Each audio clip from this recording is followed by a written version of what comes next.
fix this thing. There we go. There's my cheap selfie stick. Looking good, Dave. Welcome back. It is supposed to be pouring rain in a very short time here, but I thought, hey, let's go out and show you what's going on from the previous rain, because it has rained a lot. And I am happy with what is happening. Real mild weather for winter. Things are looking pretty, and the rain is bringing stuff up and making things happen. So without further ado, let's look at the things that are coming up and the things that have happened to happen. Look at this green. Do you see that? This is the beautiful mixed up garden. And most of what you're seeing here are lentils. I see a little winter pea right there. But I am also seeing some brassicas. And I'm sure that there are going to be some onions and parsnips and other things. After a few days of rain, life is emerging. And the weather is in the 70s, which is really pleasant. And it means that all the creatures are happy. Hey, can I get in here? Hey, can we look at these? I'm gonna ask the cat permission. Okay, rutabagas. Starting to make a root on that baga. That's exciting. But if you come down here, oh man, it's cool. Grocery Row Gardens, I am gonna be putting some mulch on, but it's big band of thunderstorms coming through. And so I've just got this one little window to get out here and film this video and get stuff done. So I decided, instead of borrowing the tractor and bringing huge scoops of mulch over to the garden, that I would take the hour that I have and spend a little time with you all. So you can see that the gardens have greatly improved due to the rain. They were looking good, but there is nothing like rain. Look at how thick and lush those turnips are. You could tell that we've been coming through here and harvesting greens off them. You can see the gaps. And we've started to pull our first turnips out of here, which is very exciting. I had turnip greens and diced up turnip for breakfast. Rachel sauteed some. They were really good. The cabbages are starting to head up. Look at these guys. Isn't that gorgeous? I'm very happy with that. This is early. Last year we had to wait until fall. Looks like we got a cabbage worm in there somewhere. Where is he? Where are you? Somewhere in here. There you are.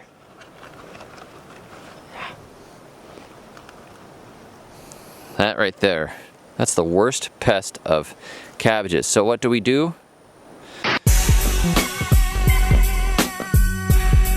Wanted to show you guys this too. Pak choi. This pak choi was not planted by me, not directly. Look at these big, thick stems. They're like celery thick. Beautiful, beautiful pak choi. This came from the pak choi that we planted this last year. I planted some rows over there where the anemic looking onions are, and they kind of just were weedy, thin. The soil was poor, conditions were poor. They bolted almost immediately and threw seeds around here, and it was very unimpressive. Like, there was almost no pak choi worth harvesting or doing anything with. Yet the seeds got scattered all over this area. So when I tilled out here and I put in these rows, some of them popped up.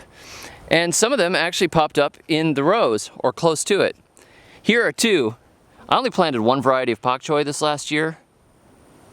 Look at this. These are both pak choi. I don't know if they crossed with my mustards or if it's just genetic variation inside of it, but that's pretty funny. Come down here. There's another one. There's another one.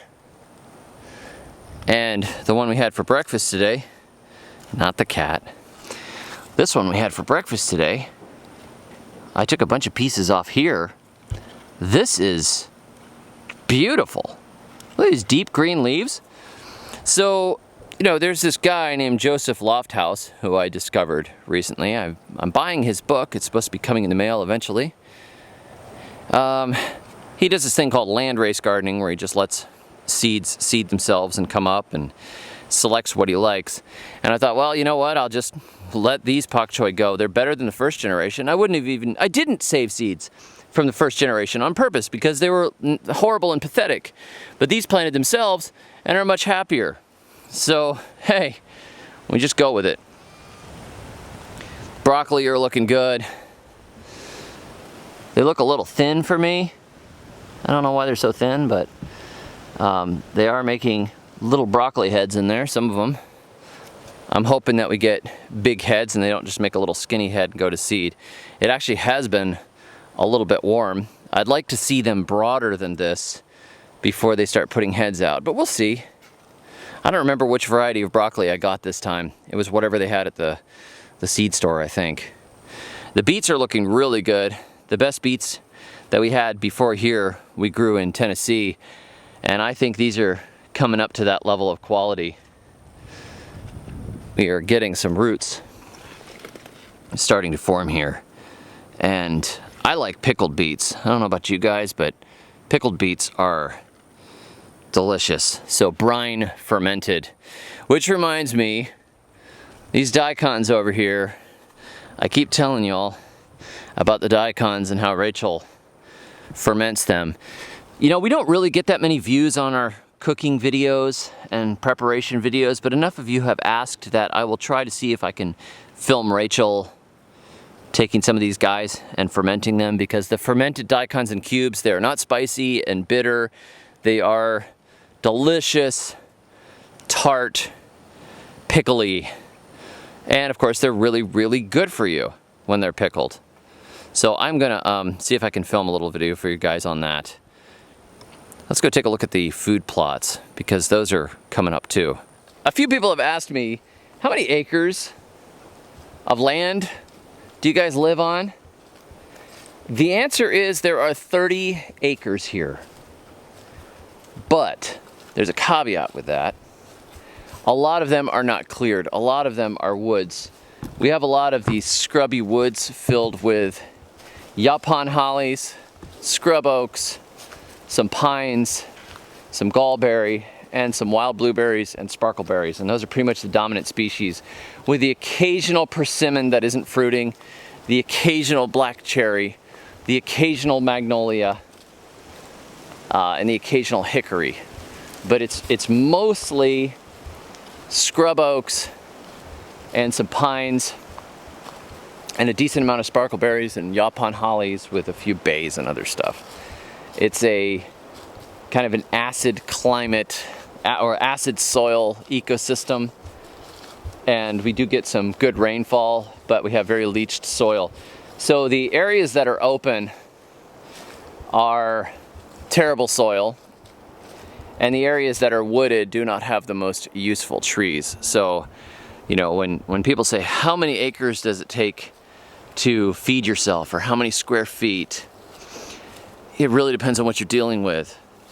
If you are able to, you know, intensively plant on very rich soil and you have abundant water, and you have a year-round gardening climate like you have in the tropics, it doesn't take you that many acres. You could probably feed yourself quite well on a quarter acre, believe it or not. I mean, we're talking plantain trees and some coconuts in your front yard and all kinds of good stuff like that. Oh, that is weird. I'm gonna show you something.